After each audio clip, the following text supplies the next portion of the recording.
Israel and Hamas have moved closer to agreeing on a 30-day ceasefire in Gaza and the release of Israeli hostages and Palestinian prisoners. That's according to Reuters sources, coming as Israel pressed ahead with its biggest assault in a month in southern Gaza. Qatar, the US and Egypt have been mediating between the two sides for weeks over the release of Israeli captives in return for a break in fighting, the release of Palestinian prisoners and more aid to the enclave.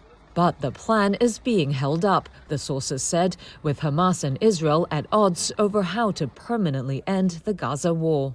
US, Qatari and Egyptian authorities did not immediately respond to requests for comment on the Reuters report.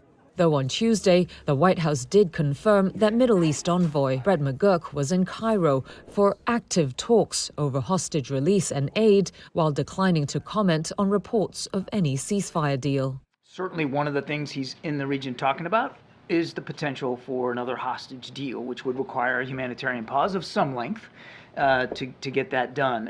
Two Egyptian security sources said there was work underway to convince Hamas to accept a one-month truce to be followed by a permanent ceasefire.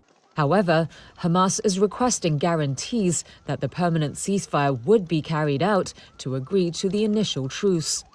An Israeli government spokesperson said Tuesday the country's goals of destroying Hamas's governing and military capabilities remain the same.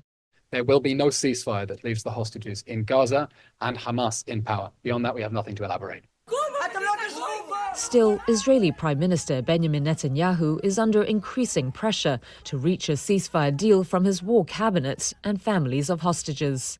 Despite the difficulty of bridging the gap in the positions of the two sides, a source briefed on the discussions told Reuters a deal could be agreed to at any minute.